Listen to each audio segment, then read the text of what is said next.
Like if we're coming down and we're like moving our hips and we're like backing that ass up, Yeah. I'll make that face and I'll be like, and I'll allow myself to just get dirty into it. Yes.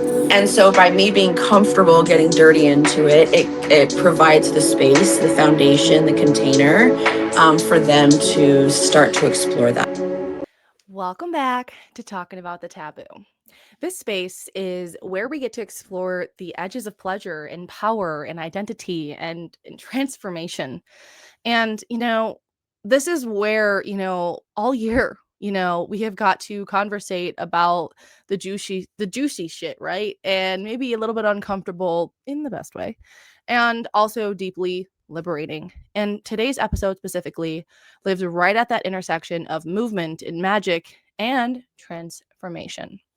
Today, I am incredibly honored to be joined by someone who doesn't just perform, gets out of that performative culture, and she really like transmutes everything she's been through into movement. And, she's someone who really is able to move between the art of moving your body and healing and the shadow and the light, and just kind of between who she was and who she's becoming, like we all want to do.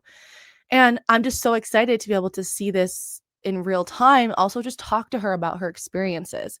Today's guest is Michelle Torrance, also known as Miss Red. Ooh, I like it, sexy. She is also a choreographer and artistic director of Siren's Heels Company and a professional dancer with XXXcape Dance Company, producer of the intimate cabaret experience XXXcape, and a board certified sexologist. Ooh, we have something in common. Whose work she really does quite literally have alchemy in motion. She's also known as the sexual alchemist, which we'll move on to and talk about in this episode. Michelle's mission is a bold one, right? It's bold and it's beautiful, and it's really about helping people transform sexual shame and pain and trauma into joy and an empowerment and pleasure, of course. Through her sensual movement, though, she really invites curiosity and deep embodiment, and she really wants you to dive into it with her. If you've ever landed on her Instagram page before, or you will after this, or her TikTok, it's not really just content. For this particular content, she is able to transmute like a portal almost. I don't know. I found her on TikTok and also on Instagram. She speaks openly about like death and rebirth and queer choreography and sensual expression and reclaiming the body as sacred. And also to reclaim the idea that it's a powerful place to live in your body. And her work also initially invites you to not just watch, like I had said, and sit in the sideline. She really wants you to dive into it with you and however you feel comfortable moving your body. It's not about doing it right, right? It's about feeling it right. So if you're ready to hold that like flashlight to curiosity in the shadow parts of your body, right? We're all doing shadow work. We're all into that. It's trending right now, but that's a great thing to trend, right? And just kind of like know your story and learn her story and how it transmutes into yours. Stick around. This conversation is going to be real, raw, and embodied like it always is, but also widely liberating, I hope. So, also, just to kind of give a little bit of a update. So I know that I haven't necessarily in the month of December been extremely consistent. Obviously, there's a lot going on in this month, but this will be the last episode of the year of 2025.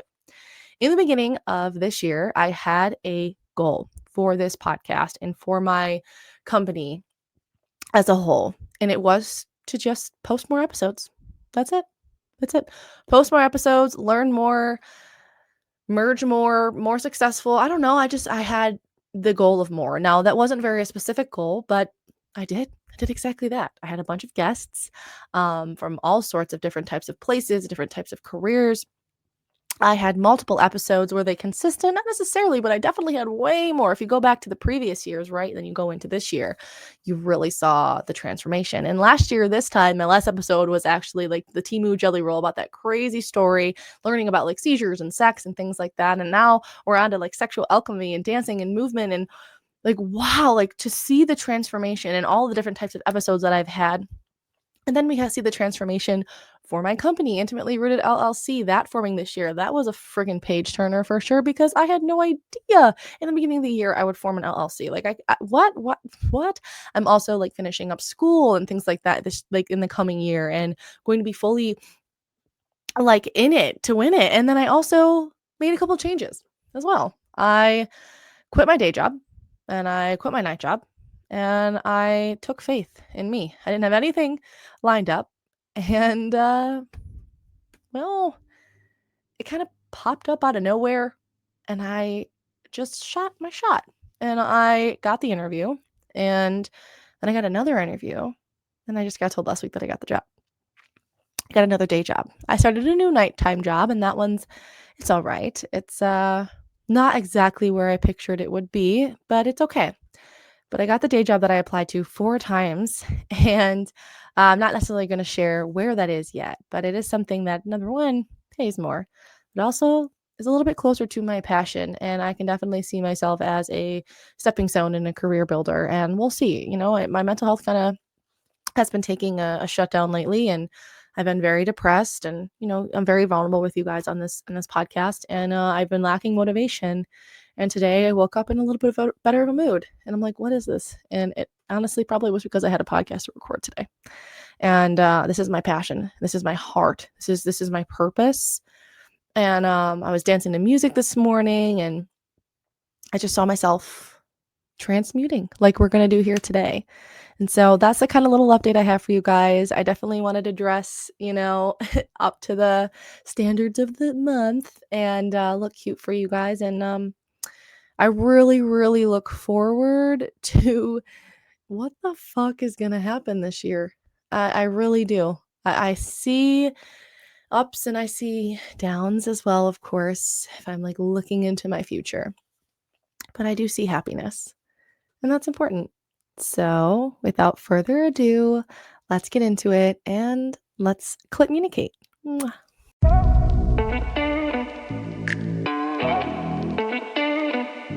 All right. So, welcome back, bitches. So, we are here with the beautiful Michelle. Hello, Michelle. Hello, hello. So I'm really excited to have you on the podcast today.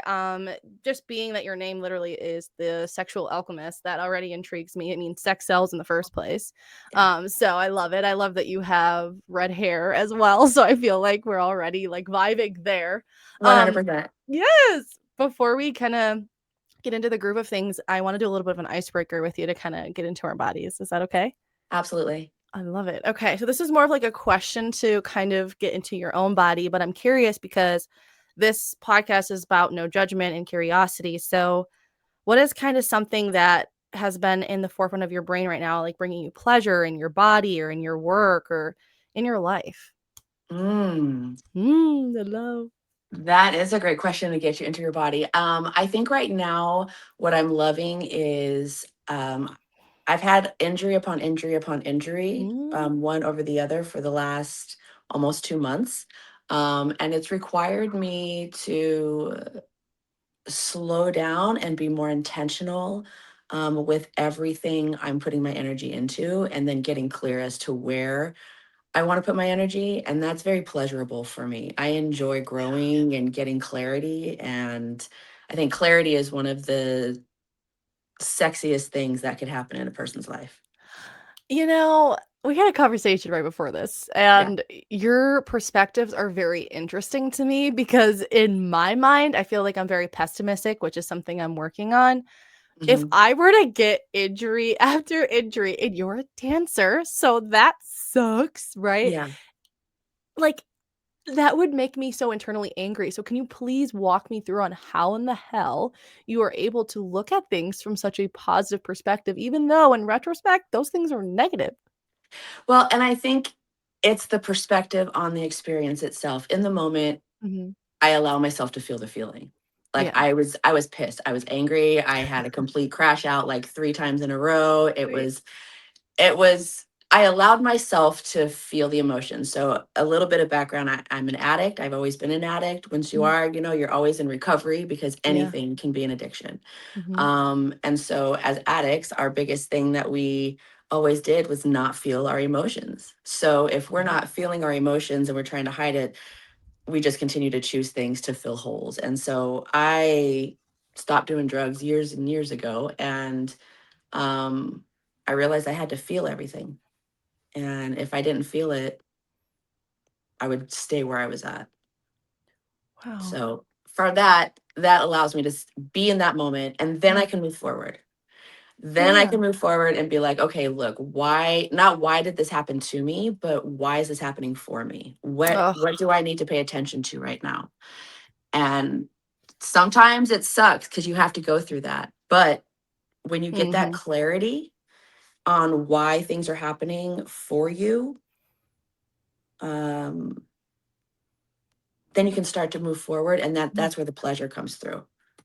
And, I love hearing too is a lot of people say it though, that you have to feel it all the way through, and some people Mm. say that but not actually do it. And just from what I personally know about you and we're gonna share here today, is that you do this through dance, through movement. That is how you are able to feel the feeling. You're showing it actually. And Yeah. from I saw you on live, I see you like on your videos, your Instagram and everything like that. When did you realize that like movement was the way to do it for you? That is how you were able to take the performative out of it. Like, how were you able to do that? Um, well, I've been a dancer my whole life. Mhm. So I was never a studio kid. I've always been dancing in my house. I went to a studio for like a month. My mom pulled me out and that was it.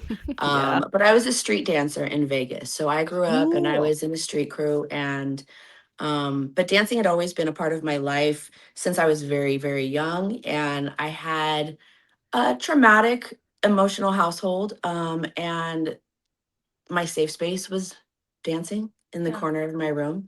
So I think my whole life is has been that instinctual intuitive note, understanding that movement is how my body heals. And as I grow up and continue to move through life, and then now as I teach it, as I create it, um, when we drop into our bodies and get out of our heads, we're able to actually process more because we are letting go and letting our body lead us. Yeah. So then we're not trying to hold on to control of something. So I think Yes. when, yeah, and I think releasing the performance aspect. I mean, I'm an exhibitionist, so I'll perform Love it. all Yeah. sorts of So am things, I. right? I love it. I was just gonna So bring that up. but it's um with that, I think there's moments where the performing aspect is part of the healing. Yeah. Mhm. I think allowing ourselves to step into a character or a frequency is a first step for a lot of people to actually start to step into maybe fantasies or exploration within their own sexuality, sexual frequency, or sensuality as a whole. Yes, wait a second. First of all, take a step back. For those of you who don't know what an exhibitionist is, essentially you really like being watched. You like to do for others, essentially. You like the attention from it. It is a performative type of want, kink, Yeah. whatever you want to call it. I as well am 1,000% an exhibitionist. Yeah. But why, right? You just kind of explained it. I like, yes, the attention is great, but performing gives me the ability to just like be in control for a moment Yes. and I don't lose the control. And so that's kind of what I'm hearing from you is that's kind of how you were with your past. You had a past with addiction and then you had a Mhm. family. And so you were able to just kind of take control of the situation through movement. Yeah. And that by taking control, it required me to let go of control. Ooh. Woo! Lord.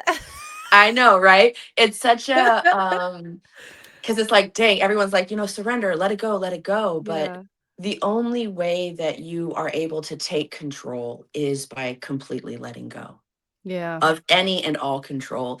And, I talk a lot in my classes, when we're working through choreography and the students are like struggling with trying to pick it up and stuff like that. I'm Hmm. always like, drop into your poon. I need you to drop into your poon energy. We need to get low. Love it. And when we get out of our heads, when especially in a dance class, we're looking at ourselves in a mirror. Hmm. So we're in a constant state of visual.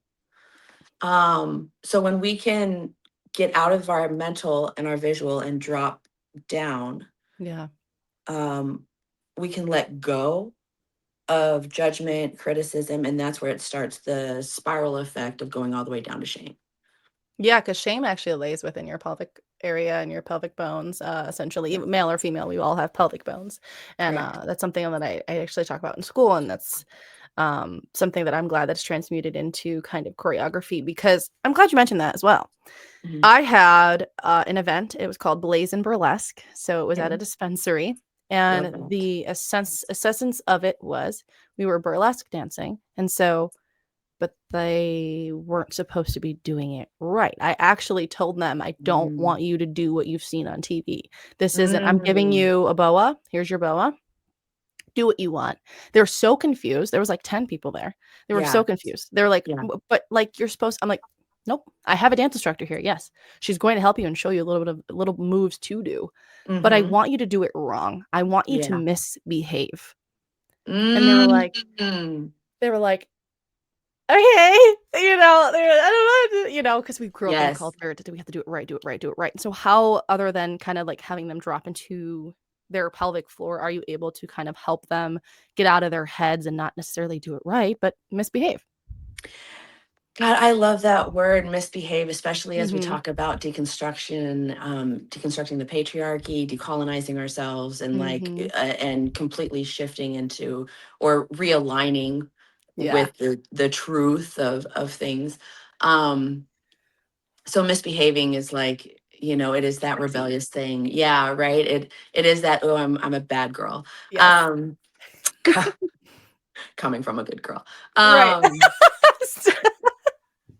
Go both ways, it's fine. yes, right. But I think how I get them the opportunity, or how I do it, is exhibit it, like I show it, I Mhm. embody it. So in class, like if there's a move where like if we're coming down and we're like moving our hips and we're Yeah. like backing that ass up, Yeah. um I'll make that face and I'll be like, and I'll allow myself to just get Feel dirty it. into it. Yes. And so by me being comfortable getting dirty into it, it provides the space, the foundation, the container, for them to start to explore that and feel comfortable with that. And usually by the end of class, everyone's like, yeah, yeah, and so we've shifted it into a fun experience, which when it started out, it was like, fuck, well, oh my Yeah, God, I time. can feel my body. Like, why am I getting turned on right now? Right. Mhm. And that's a big part when emotions start to happen in class. I love, there is not something very, I mean, there probably is something out here like that, but I've been looking for a dance studio where it's not necessarily I have to do it right and I don't have to learn it right. I just, a studio that teaches to be pleasurable in your body. It's the Yeah. sexualness of dancing. I love the sexualness of dancing. That is like my number one. I love, like, even when I'm like doing foreplay with my partner, like I always love having music on because I follow the beat of the song. I move Yeah. my hips, the movement when I'm actually riding as well on top of, like, it goes, and I love it. And you don't have to have Yes. sex in a studio. What I'm saying is you really are able to teach your body to like flow and just like move with it and be you and yourself. And Yeah. that's an amazing thing to watch in real time. But you talk about this on your Instagram about like you as a person and like rebirth and death and things like that. And I'm Hmm. curious too, because we're talking about being yourself. What was that like death moment for you? Yeah. I think before we go into the first initial realization and Mm-hmm. release, it's important to understand that, and I'm sure, I know a lot of people do, but I think maybe like connecting it and really feeling it is that death and rebirth are continuously happening Yeah. every single day through multiple different moments. And there could be a death and rebirth moment happen on a Tuesday morning at 9:30. You know what I'm saying? Mm-hmm. Like there could be moments of all of the releasing and then the rebirthing. But my personal experience of my first time is my cookie apocalypse. It's my at name of my first episode of my podcast, and Yeah. it was me. I had had a long meditation one morning, and I had built a relationship with my spirit guide, and in that particular meditation I had clarity, like popcorn bops. Like that's what it looks like to my head, is like little popcorn fluffs of Mm-hmm. clarity ideas and things of understanding. And I realized that my work in this world was sex. And I had a lot of religious indoctrination. So I had Mm. to really work through deconstructing that, really stepping into the fact of who I am as my own individual. And on that day, I sat on the floor and cried all day, eating an entire pack of Oreos. And so that was me Oh, I see realizing, the play on words there. yeah. The cookie. Yeah, okay. But I think it was in that death moment where I realized that my life was about to change. Um, and I was stepping into the experience of why I came to this earth in this time and space. You're so proud of it too, and I love that Yeah. because Yeah. it's It's taken hard. a long time. Let me tell you. I buy it There's, with your past, especially religious, like religious paths, and the word misbehave makes more sense why it sits with you so wholeheartedly as well. And kind of just seeing you rebirth yourself. They talk about like saving and stuff like that, and in religion and things like that. yeah. And you kind of like took the word back and saved it. Like, yeah, yeah, I am saving myself from you, bitch. Yeah. You know. 100%. So I love that you're like, your passion is sex, and I can empathize with you because me too. But I didn't Yeah. know how the fuck I was Yeah. going to do it. I knew Yeah. sex sell, but I knew that it had so much shame and stigma and trauma associated with it. How was I going to do it? And you know what I did? I just fucking did it. Yeah. Like, Well, I've always been in the sexual side of things growing up, right? Like my body developed extremely quickly. And then, of course, it mhm. first started out as the slut shaming, right? Yep. So because I had big tits, I was the slut. And Yeah. then, and that was back in middle school and shit like that. And then, um, when I graduated high school, I went to college for like a semester and a half and then I dropped out. But I started working on the internet way back then. And Mhm. so I've always been a sex worker. Yeah. But I didn't understand it because throughout those times at that time, it wasn't an intentional aspect of really Yeah. stepping into that. Okay, you had to find your place on where you sat. You were always into Yeah. sex work. Yeah. It is a helping profession, essentially, if you really look at it from there. 100%. Yeah. And you just need to define your stance. And I think your stance right now is through movement. Right now Yeah. is important word, right? Because Yeah. we transform, we figure out where we lay. Back then, it was on the internet, which you still kind of are on the internet, right? Right. And things like that. But you're transforming, you're transmuting into something new. Here's the tea. Dry mouth is a total mood killer. You're mid flirt, mid kiss, or maybe mid other things, and suddenly your mouth feels like it's been air dried in a desert sun. Enter Flint mints. These magical little tabs don't just freshen your breath, taste like grapes and strawberry magic, but they turn your split glands like flipping sexy little switch. One mint and suddenly I'm salivating like I just saw my crush in gray sweatpants. Hint, hint. Whoop.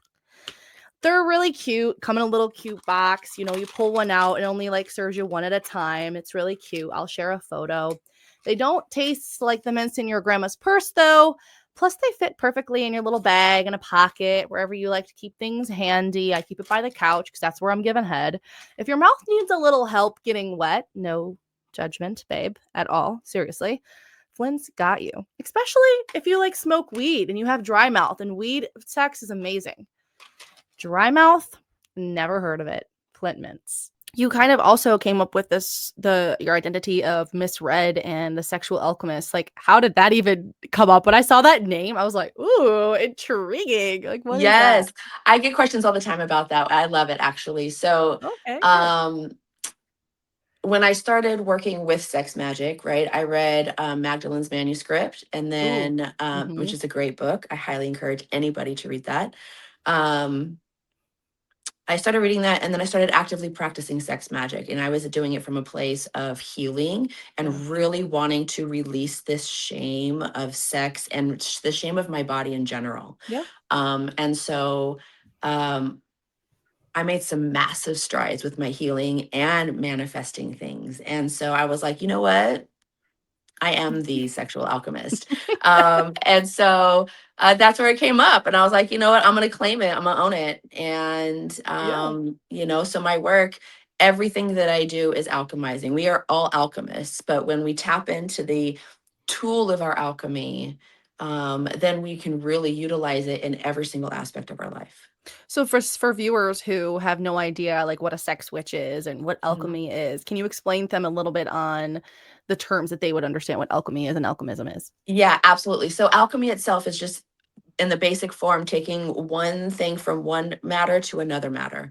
So in the work that I do, what we're doing is it's working in the energetic realm. So as I show my clients basically how to orgasm, and when I'm helping them figuring out how to orgasm, we focus on what it is that they want to alchemize. So they want to remove, they want to transmute that shame. So Mhm. transmuting is the act of changing, the act of actually becoming, shifting, which is in line with alchemizing. It is the same thing. Yeah. So when we focus on, let's say, shame, then they are taking going the energy of shame and alchemizing it into empowerment. Yes, you're sitting in a container of unknown frequencies. Yes. And Yes. basically kind of helping them shatter the container because we shouldn't be in a container. We should actually just be outwardly expressive. And so Yeah. you're using alchemy as them to change something, to rebirth something, to be something that they've wanted to envision, right? Yep. I guess in retrospect, we can say it's an experiment of some sort because sometimes it turns out not the way you expected. Yeah, and I think if this is where I think part of the manifesting practice comes in is most of the time when we are manifesting something, it's not going to turn out the way that we expected or come to us the Yep. way that we expected. And that That's so same true. thing, right? And Yes. but then it's like it actually starts to happen, and it's not, sometimes it can feel like an overnight thing, um, but it's in that moment when you realize you're Yeah. actually living the life you're manifesting, like you've been Hmm. manifesting and you're actively still manifesting. Yeah. Um, so utilizing orgasmic energy too. And I bring that up because when we are in peak, there is no barrier, there is no shame, there is no nothing. It is a full peak open. So it is full open energy. So you can call in or you can release out Yes. without any resistance. Hmm. So I love it. And orgasm. and you talk about orgasm, and I've talked about this a little bit on, TikTok and things like that, but orgasmic healing Mhm. specifically. Yes. When we kind of dive into traditional therapy, right? Yeah. It is ugly, in my opinion. I mean, not every therapist is the same, but Yeah. it is very corporate. It is Mhm. very professional, and apparently sex is crossing a professional boundary. And I remember with my counselor, I was able to tell her it, but I felt like I had to like rush through Yeah. the feeling and be like, yeah, like I like got down on my knees and I was like sucking his dick, and then like this happened, and then she's like, oh, yeah, I'm like, oh, okay. Like, so we can't talk about how like that actually brought back up like childhood trauma, right? So we can, Right. and so can you tell me a little bit how dance and movement in your past and your alchemy has been able to kind of unlock what traditional therapy just can't fucking do? Yeah, I think the biggest thing, which I do support therapy when you find the right therapist for Yes. many different things. As a sexologist, my work, right, as you Mhm. understand, it is the counseling of the sexual health, right? It is Mhm. being able to be that person, that safe space that therapists do traditional therapy. But traditional therapy is really about the brain, Yeah. right? Where sexual therapy and sexual healing is about the body. Yes. So Physical. exactly. So I think where dancing and comes through as not so much taking place of, but Yeah. supporting in addition to therapy, is it allows you to get out of your head and drop into your body and start to recreate the relationship with your body. Our bodies are our ride or die. You know what I'm saying? We Yeah. are not our body. We are in a symbiotic relationship with our body. So, my personal thought process and ideology is that we are energetic frequencies coming to live a human life experience through the senses of our body. So, sensuality is more than just sexuality, although sex is also very sensual. But I think the sensuality is the more vulnerable aspect. And so, when we come into our bodies and we start to explore the sensuality of our experience here, our touch, our smells, our taste, our sight, Yeah. when we start to do that, we really are present in our presence as the human, Mm. and we're able to actually really heal cellular trauma from our body, womb space trauma, mother wound trauma. We're able to go back to our grandmothers, back to our great grandmothers. And I think that that is where, traditional therapy doesn't go into, because it doesn't tap into the body itself, which is the physical experience Yeah. of this place.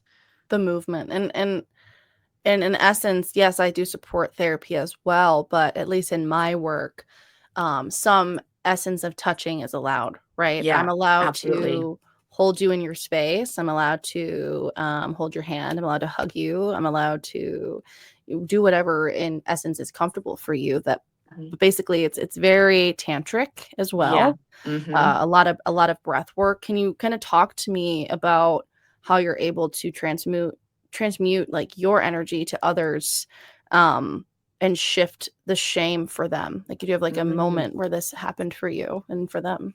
Yeah, I think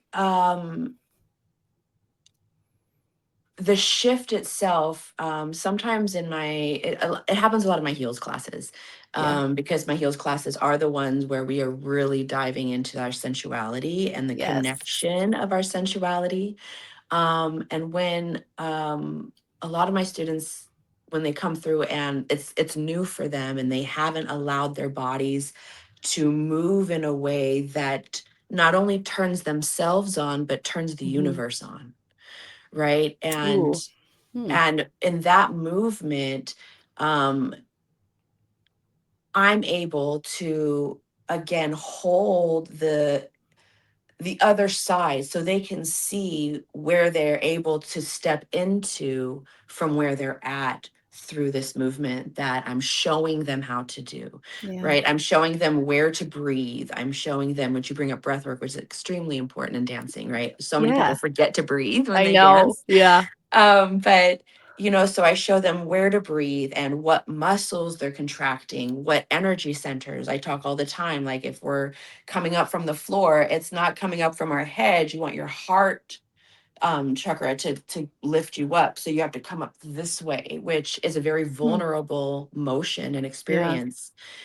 Opening your heart to a room by yourself is a very scary thing. So in a dance floor with a mirror and multiple people, it's almost like a fast track on the transmutation. And so I've seen moments where people will get very emotional, and tears will start to fall, even Wow. in a way where they're not able to control it, and then they've let go of trying to control it.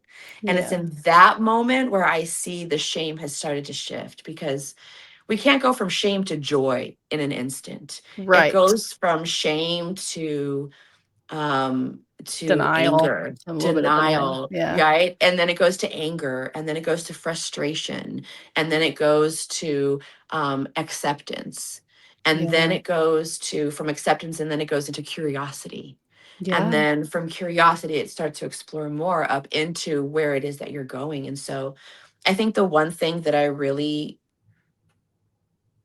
love about it is, as I think where I hold the container is, I create the curiosity in Yeah. people. Yeah, you mean, you made me curious just with your name, so that was enough too. Yeah. You talked a little bit about, like, being in a room by yourself is hard enough, and then you're in a room with a Mhm. bunch of people. Yeah. Can you tell me a little bit about how, like, camaraderie and being in a room full of people can kind of actually help the healing rather than diminish it? Because Yeah. I know when I am in a dance class of some sort, like, I went to, like, a pole dancing class for my Yeah. birthday last year, and Yes. fuck, that was hard as hell. Let's talk about that, Yes. but Pole oh dancers my are god, yes. extreme athletes. Oh my god, my hands were sweating, but I was looking around and I'm like, "Am I doing this right?" And I wasn't very present, right? I'm like, "Oh, she's doing that. She looks good." Do you talk about how, like, oh, you're gonna look around, you're gonna see others doing this, that, and the other? How can you kinda talk them through that? Yeah, that's actually really great, I think, because I have multiple different levels. So we'll start off on the surface aspect of things, like dance level skill wise or Yeah. choreography retention. I have different levels of dancers, skill levels of dancers in my classes, because I do manage a heels dance company. They are in class to train. And so we go from beginners to advanced. And I think when I do have them come in and they start to see that these dancers are picking it up and they're not, um, I definitely remind them that first of all, it's important to be a beginner in all things when you're new to it.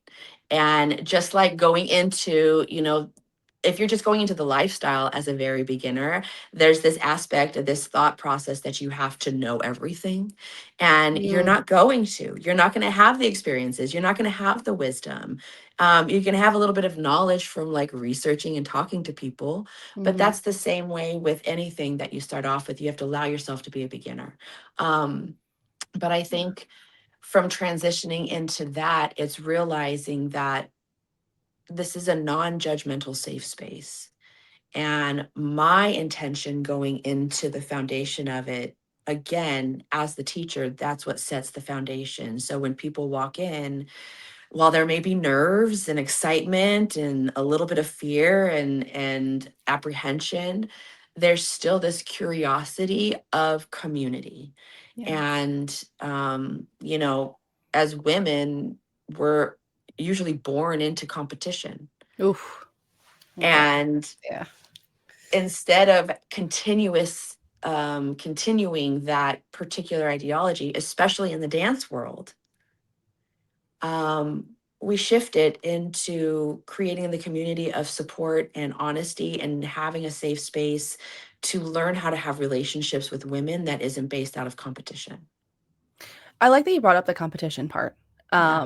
because I know in the past, I mean, this year I was blessed, and from last year, the last 2 years, I was blessed to have a friend group that there was Mm, no animosity, there was no competition, anger. One person succeeded, the other person congratulated, and then the next person, succeed, and it was like an effect here, and it's amazing to see when you actually find the right people, but in mhm. my opinion, sometimes that, like, needs to be, like, taught. I don't know. I feel like to not assume the other person is against you, you kinda really have to step into a power of some sort, Yeah. and know that confidence isn't envy, Mm, and it's hard, and I'm curious on your opinions on how mhm. truthfully can you talk to somebody about how confidence isn't envy? Like, it's a good thing to be confident, or confidence isn't cocky either, Mm, because you're just so yeah. confident all over your page and all over your lives, and you're just like it's in a good way, you're full of you, and Yeah. it's amazing. So can you talk to me a little bit about that? Honestly, I really want to say thank you for seeing that Oh, yeah, because of course. um I have conversations a lot about confidence not being cockiness.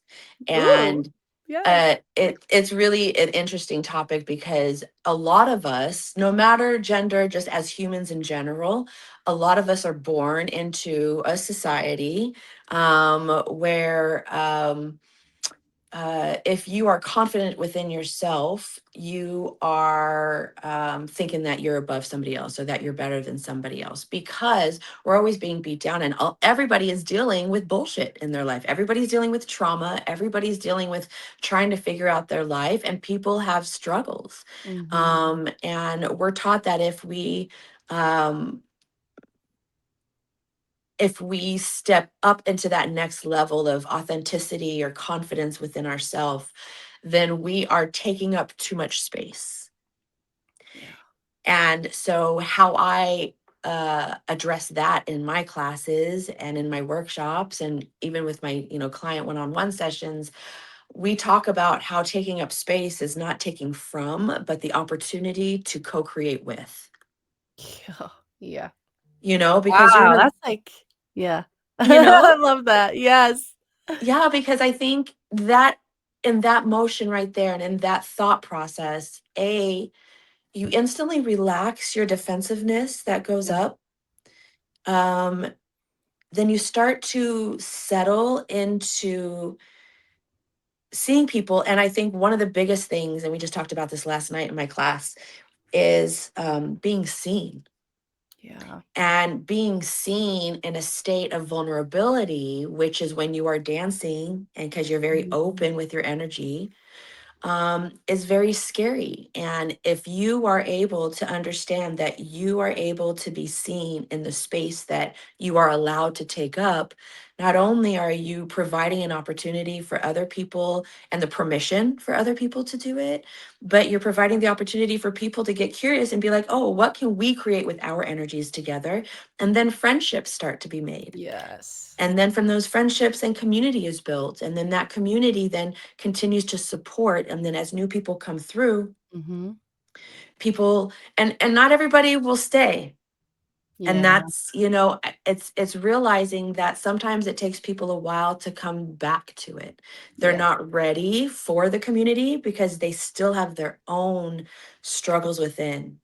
But there's so many people who have started to find that curiosity and community from a different perspective. So I'm not sure if that really answered that It did. question, but It okay. very much did. An Okay. opportunity to co-create. Again, Yeah. you're looking at it from a different perspective. No, we are not coming into this room to be better, do it right, be better than the other person next to you. We're Yeah. actually looking to learn from the other person as they're actually looking and learning from you too.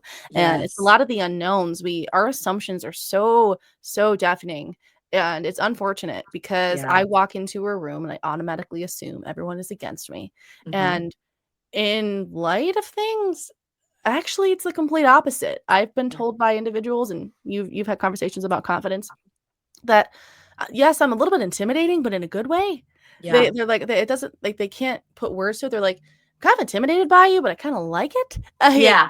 Yeah, Yes. not this, like, I don't know, I wanna talk to you? I don't know, but I, like, don't know how to talk to you. Like, you're pretty, like, Yes. you're amazing, but, like, and it's a beautiful thing to Yeah. hear other people's perspective. So I'm glad I was able to point that out for you because that is what I read. That is what I Thank you. Yes, absolutely, and on top of being living in your pleasure, I always say that, and being just Hmm. who you Hmm. also are like a in XXXcape. Can you tell me a little bit about, like, the companies that you're involved in? And, Yes. like, Yes. it's all you do so much, and I love it, but I'm like, "What the hell is XXXcape?" I don't know what that is. It's I don't Yes. Okay. So first off, the just a quick little like cliffs notes on some things, some little bullet points in the Yeah. past to kind of catch you up, some context here. Um, so I grew up in Vegas, and then I lived in the Midwest for a decade, and then from the Midwest, I lived in the South for a little bit, back to Vegas, the Midwest, and then I came out here to Oregon. And I had been dancing my whole life. When I moved to the Midwest, there really wasn't a place for me to dance. And so I stopped dancing for a while. When I came out here to Oregon, I was still in a state of not myself. Yeah. So somebody was looking for a tarot reader for her event. Somebody tagged me on Facebook. I met this person. This person ends up owning a dance studio. Wow, of course. Yeah. Okay. You manifested it. So we kick it off, and she becomes a client of mine, and then we just kind of become friends, and we start to build that friendship. I start going to her studio. So the studio that I teach at, that I am basically the principal and the dean of, and Cool. all of that is Escape Dance Academy. Oh, That's where I teach, that's where I live, that's where I train, it's my home. And so that's the main one. So I'm part of Escape Dance Company Dancers, which is the professional dance crew out here. Um, Triple Escape is gosh. a cabaret show that I produce. Cool. And it's a different style of cabaret. It definitely is a lot more dance heavy. But we have multiple different artists. We'll have pole artists, burlesque, drag, Cool. singers, live music.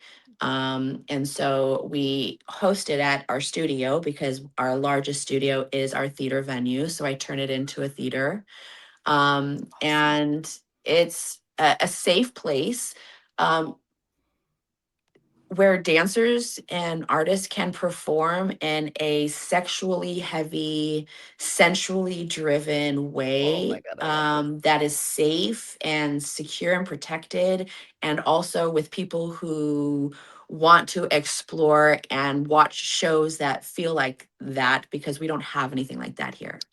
I hear So you. my intention was to bring a bit of Vegas to Yeah. Eugene. So it started off a couple years ago, and then it really started to pick up. And I really I started it with Vanessa, who is my mentor, the owner of Xscape. And we both were producing it together. And then she just kind of took a step back and I just took over. And uh, it's really like Yeah. my baby of shows. I love producing shows. I love creating experiences for audience members where Yeah. they forget to breathe and then breathe again and then Ugh, yeah. explore and be able to have an emotional connection with an artist. And then my goal is to, when they walk in, they're walking into a fantastical experience. They're basically on a high. And then when they leave, they're like, what the fuck happened? And they want to go home and fuck. You're a sexual creative. Yes, I am. You create like pornos, like and I like Yes. outside of there too. I love it. Wow, because I have wanted to go to like a burlesque show, like a pole dancing show. Not go to a strip club, but like go to a Right. show. You know what I Yes. mean? And they don't have it around here. And I've seen videos online, like, but not videos where it's a show, but more so like they're in a huge circle Hmm. and it's like dark with lights, and sometimes there's a pole in the middle, or sometimes they're just like dancing and they've got their gloves on, very similar to kind of what you wear. Yeah. um and I love that. I'm like, I would love to do dance that, but I don't dance like that yet. Particularly I dance like when I feel like it on the side, but like just to sit in that circle and be in that circle and be part of that camaraderie, and I feel like you've given individuals the opportunity to do that. Yeah, Oh absolutely. And it's a way to hit some taboo topics, yeah. Ooh. right? Through movement. Yeah. And uh so I'm really excited for the growth of that over this next year. So there's that. And then I'm also the creative director for Sirens Heels company, which is a focus group with heels out here. And so um, we we don't cross the line, we ride the line on Mm. choreography that I create. It's a very queer friendly, very queer open group. We do a lot of masc and femme interaction. And Love it. so it's a very sexually flowing, sensually Yeah. flowing group. And within that too, after you're leading individuals into their own sexual alchemy, right? Mhm. Yeah. You also have to be on stage, you Yeah. lead, and then Hmm. off stage, you heal. And Yeah. technically, you're doing both at the same time. Yeah. How in the fuck are you balancing that? I'm not. Yeah. I mean, we got to be real. I feel like Yeah. balance is a word where there's stagnant energy. And I think we Oof. have this idea that we have to be balanced in things. And Yeah. we're not. We're That just is not. so that hit. Sorry, that hit me. But we're Yeah. not balanced Yeah. beings. And I think we need to allow ourselves to first acknowledge that and then Uh-huh. accept that. And then what we can start to do is harmonize our life. Yeah. Right. So for me, music is my soul and dance is my language. And so everything that I do has to do with the frequency of music and the universal flow of that. And so being able to harmonize our life Mhm. allows us the opportunity to realize that sometimes we're going to have a pillar. I read a book years ago called Harmonic Wealth, and this stuck with me. And we have to allow ourselves to realize that sometimes our work pillar is going to be higher while our friendship pillar and our family pillars are going to be a little bit lower.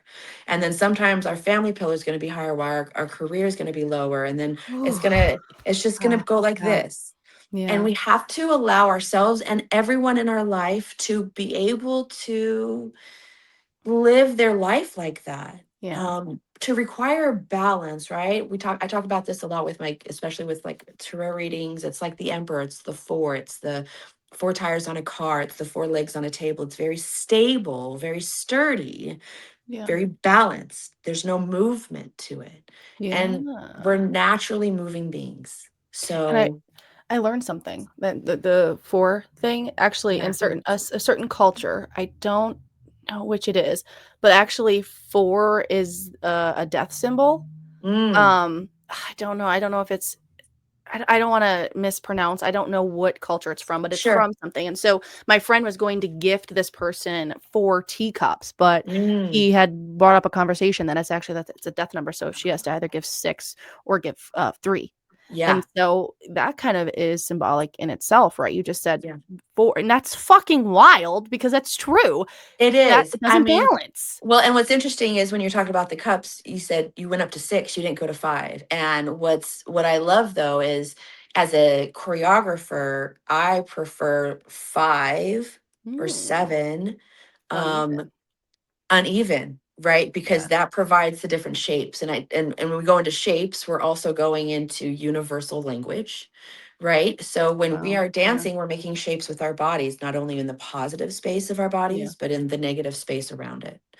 And Wow. so triangles are the sexiest shape on the human body, just for everybody out there to understand that. When you get in positions that Yep. show off triangles within and around your body, it's It's a fantastic. masterpiece. It's a It's a masterpiece. sexual masterpiece. It is a I sexual just masterpiece. your mindset is mind-boggling to me, and it's sitting with me, so it's like I'm reading Good. your book right now.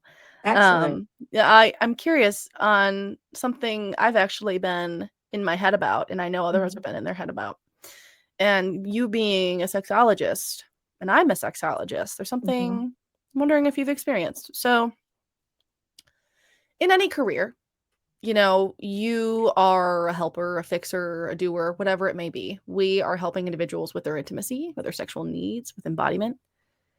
And then when you have that issue, mm, what the fuck? You're like, that's ironic. yeah, And you're blank. You don't know how to fix it. You don't know how to yeah, do it. You're helping mhm, others with their own intimacy. And I've fallen into a pickle. The yeah, pickle is I'm fucking struggling, you know, and I, I I have clients and I'm at a little bit of a stagnancy because I yes. can't figure out my own intimacy with my own partnership. How are you able to, in your work, being the leader, being you're not balancing it? I know that, but how are you able to sit with something if you have your own issue with the same issue you're trying to help others with? You know?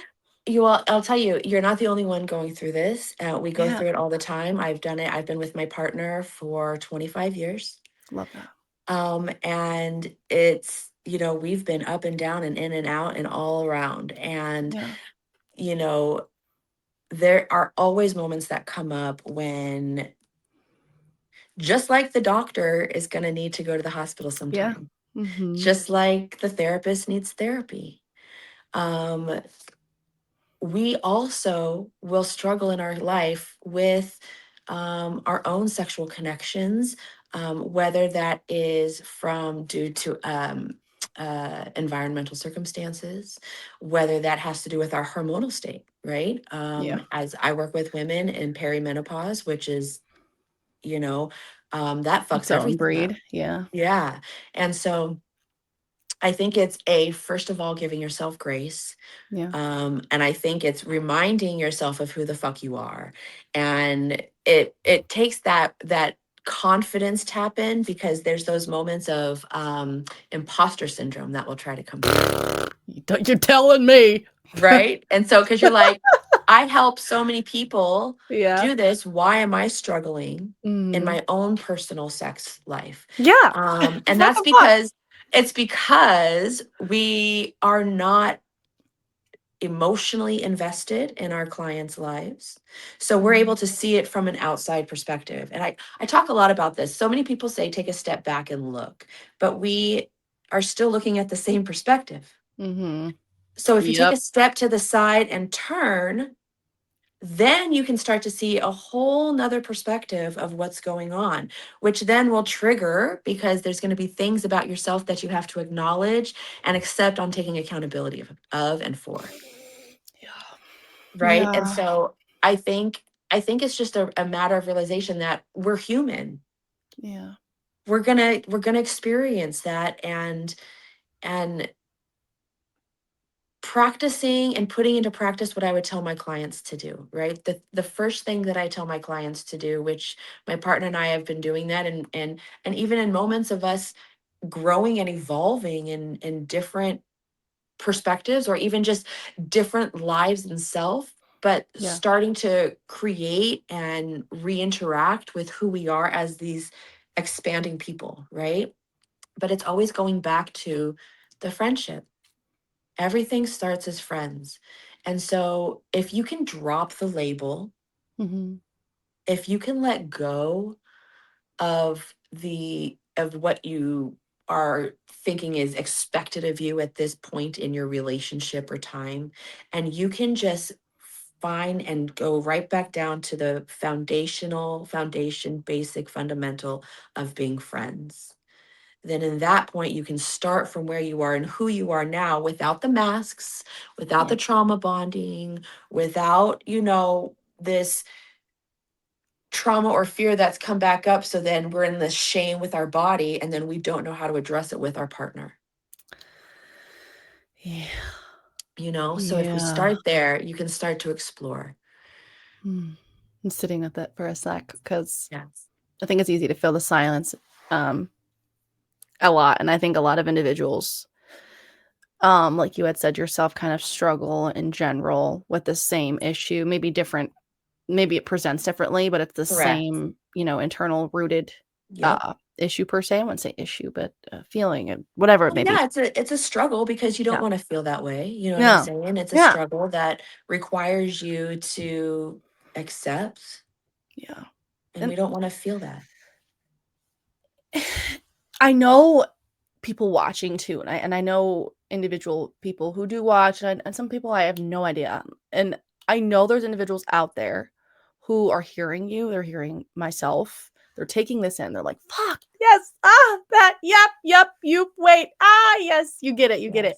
And then they're still don't know how to like transmute it. They don't know how to do it. And Yeah. you're talking specifically about movement, right? You're Yeah. talking about dance, and I love dancing. I really do. I love performative, and being strugglesome right now in my intimacy. I have not been able to turn on music and just fucking fuck. Mhm. I haven't been able to do anything.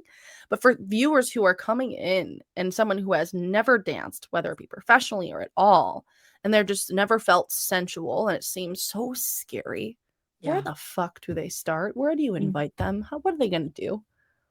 That's great. I invite everybody to any class, whether it's hip hop, heels, jazz funk, sneaks. Um, I just invite them to come to any class that they feel um, is the least threatening. Mm, okay. I like it. Because in any style of dance, there is that sensuality, right? And so the movement itself, um, when they start to actually move, and my classes and my choreography specifically, there's a lot of body rolls, there's a lot of ass, there's a lot of hips, there's floor work, there's a lot of attitude, Hmm. and a lot of playfulness. And um, so I invite people to start with the least threatening class, and then I ask them to do their best to drop again down into their bodies. Yeah. And I tell them it's not going to happen. It may not happen this whole class. You Yeah. may be in your head the entire time.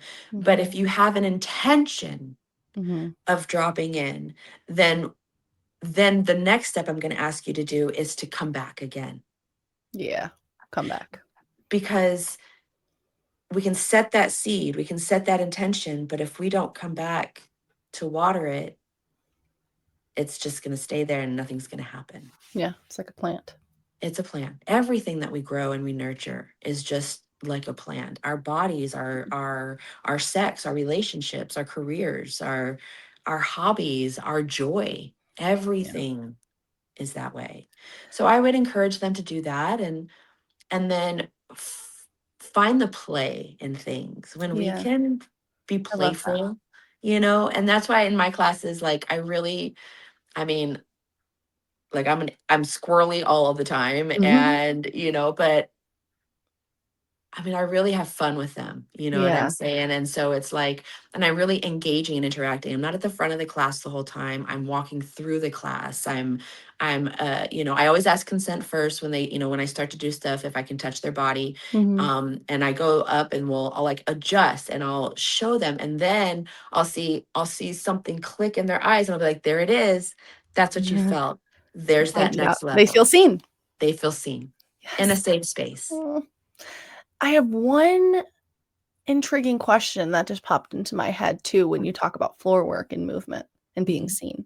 Yeah. So I have I don't like to call it a disability, but there's a lot of ableism and I have a ligament transplant in my left knee Okay. and I don't have full mobility. I Yeah. cannot bend my knee fully and so I notice in floor work that I've tried like at my birthday or just like at my in my home, I'm not able to do those movements and that kind of like that's another that goes back into, like, watching other people and I can't do what they can do. How are you Mm. able to kinda take away that ableism in dance culture and Yeah. make people feel seen in that way too? Yeah, absolutely. Well, I think the biggest thing is realizing that every body is different, Mhm. and people are at different levels in their journey. So Yeah. I was at a show in December 3 years ago, exactly today. Of I course, was on look at that. right. I know I was on stage in heels, and my fibular head popped out, and I had Ugh. to get up and finish 2 8 counts, and then take a bow and do all that before I could get off stage. And I couldn't dance for a while and do any sort of floor work. I'm healing Yep. with That's why I brought it up. a Mhm. beautiful spiritual clarity moment. Yeah. And there's things that I'm currently not able to do. I think a lot of people, first of all, again, forget that every body is different, but I have my own personal experiences in times, not to say that it's to compare or anything like Yeah. that, but No, I yeah. have understanding. So what I do encourage, first of all, is I have modifications for everything. Yeah. So if for some reason there's floor work and there's something and it's not available for somebody, then we come up with a different move that feels good in the body that Yeah. still provides a feeling of success of the choreography, Yeah. that still provides a feeling of being part of, instead of special or Distant outside from. of. Yeah. Yeah. And so I think it's understanding that however can move your body, there's Mhm. ways that we can adapt. Yeah. And in that, it's beginning to recreate your relationship with your body. Yeah. Because that's one of the biggest things that I work on with clients is recreating the relationship with their body. And that's through dance, Mhm. through everything, because our relationship with our body is where the main trauma is held. And you talk about the relationship to the body. I really want to ask you too. You had talked about something earlier about our cycles, Yeah. and you had something to say about how you actually like having your period. Not so much like it, but it's like it's like a love more so than a hate. Yes, it is. How do you bring power back into that? Because when I'm on my period, I hate everything. I hate my cellulite. I hate my body. I hate my face. I mean, Yeah. my hair looks greasy even though I just washed it. I don't know. I want to talk about that. Well, I think when I first had my cookie apocalypse day, Yeah. I realized that the work that I'm doing is through my womb space. That's the foundational core. It is the sacral. It is the womb. It is the punani. It is the whole area of pleasure, right? Yeah. And so the chakra centers that I work with the most is the root, sacral, and the solar plexus. So I work with the human, the lower triad. That's my focus with people through dance, through sessions, through everything. Yeah. Um, but I realized that my period's here. I stopped taking birth control Good for you. 10 years ago. Can't relate. Yeah. Ugh. And I encourage, everybody, again, doing everything that you want and feels right for your body, whether Yeah. that is birth control, not birth control, whether that's whatever it is. You know your body. You know what feels right for you in that moment. And even if it doesn't feel right, it feels okay. And then you're exploring different ways to feel different or Yeah. more aligned. Yeah. But I realized that if I was going to be stepping into the line of work that requires pleasure around everything within my body, within the experience itself as a human, my cycle gives me the power that so many things so many people, or so many, not even people, but like it just gives me the power to be able to live a more deep, connected and aligned way with my body. Yeah. It's internal body work essentially. It's all internal body work. And so I now I mean, I live my life by the 13 cycles. Yes, I do the New Year's in 26, 25, I do that, Yeah. but I start, my cycle through the 13 moon cycles. So that's where I live my life through that. I live my life through the moon cycles, my decision as to whether or not my cycle is lining up with the moon, where it is, how it is lining up. Mhm. And my sexuality shifts, right? So I'm pansexual, and I find that when I'm on my cycle, I don't want nobody. When I'm in my maiden phase, or the week after, Yeah. through my ovulation and just through the top of that section, my Mhm. empress section, I'm definitely all into women. I feel like I have no desire for men in that aspect. I'm attracted to the feminine presence. Yeah. I think it's because I don't want any more kids. So my body's like, oh, we don't need to be having any of that. And then Speaking and then for I you. yeah, and then I find myself, once we get past that state and I'm like in my late summer, early autumn, high priestess phase, then I'm desiring to have more masculine male connection. Huh. And so my cycle really allows me the opportunity to find out who I am in that particular moment and day, Yeah. how I'm feeling. And it also lets me know if I'm holding on to something, if my cramps, I had extremely painful cramps yesterday that I've not experienced in years. And so it requires me to kind of reflect as to when did I have this amount of pain and what was going on in my life, and how do Yeah. I correlate it with what's happening now, and where do I need to utilize my sexual alchemy and my orgasmic healing to transmute whatever is in my body into something that is supports my pleasure and manifestations. And you have to look into it deeper too. And to sum it up in words, looking into it deeper, taking the energy, doing the work. It's Yeah, easy to say, yes, I understand this. Yes, I get it. Yes, I feel it. I know it. But it's actually seeing the work in real action and having yeah, the energy, number one, to do it. And I yeah, really appreciate you giving the container, breaking the container, giving the space for individuals who really just like don't like know it exists, but just don't know how to transmute it. And that's what yeah. you are, being the sex witch and the sexy witch that you are as well. And the confident person. It's amazing to see. I've seen it. That's why you're here. And I love that you did that rebirthness and found your purpose and you're confident in your purpose. If there was just, you had to kind of have one question for every listener to really internally ask themselves in the end of this year, within the moons, the beginning of the year, what would it be? I was thinking about this over the last week or so, Hmm. and there's so many questions that I seek to ask myself, and each time I have a triggered response of some sort, right? Yeah. But I think the question that I would really want people to ask themselves is, what is my real relationship like with my body? How do I talk to my body? How do I talk about my body? How do I stand up for my body? How do I nurture my body? How do I challenge my body? Yeah. What is my relationship, my true relationship with it?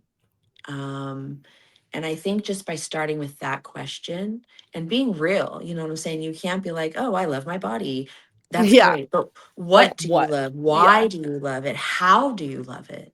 When do you love it? Where do you love it? Right? Yeah. Um, and get deeper and unravel all of these things. And I think you'll start to find um like you might have a pain in your left knee, or you might have a pain in like your left elbow or something, and you realize that the feminine dynamic or the feminine frequency of my life is struggling right now. What am I forcing? What am I not allowing myself to relax or What am I receive? forcing? Yes. you That's know it. and then on the right side, I had a right tooth pulled, I had my right wrist, adjusted. I had a Mm. blister on my right toe. So on that, on my own personal life, right? Mhm.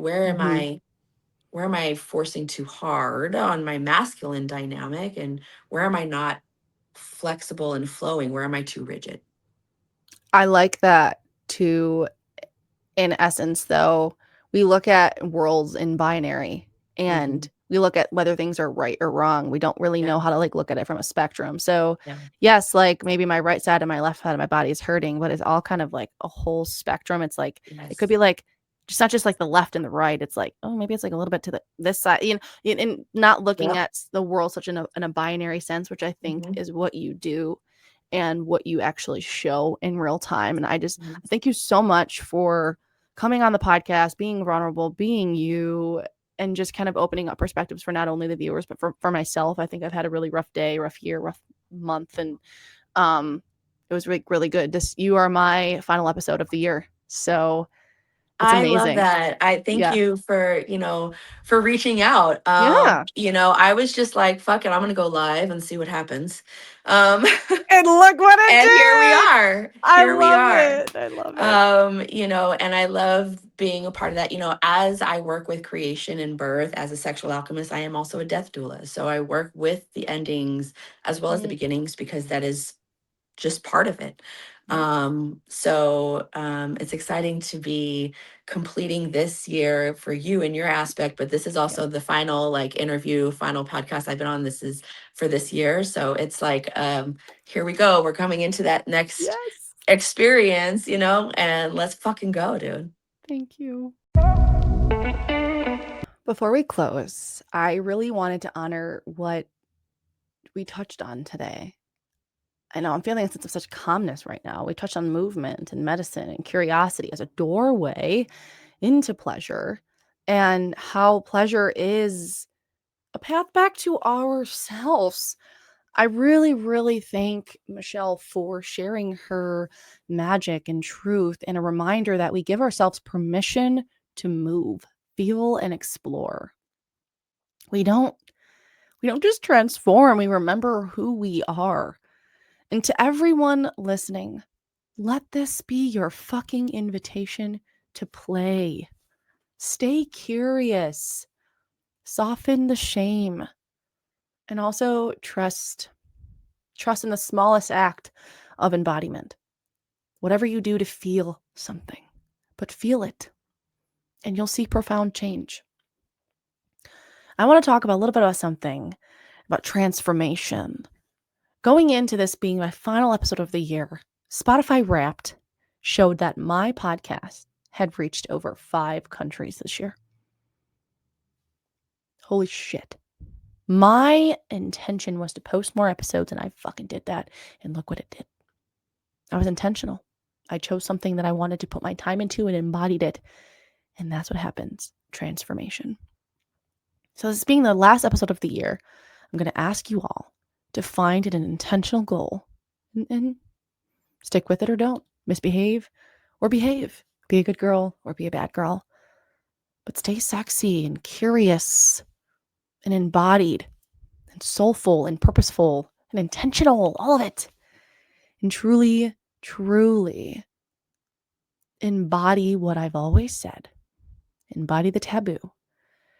And into the new year and through the holidays, remember, CLIT-MUNICATE. Mwah.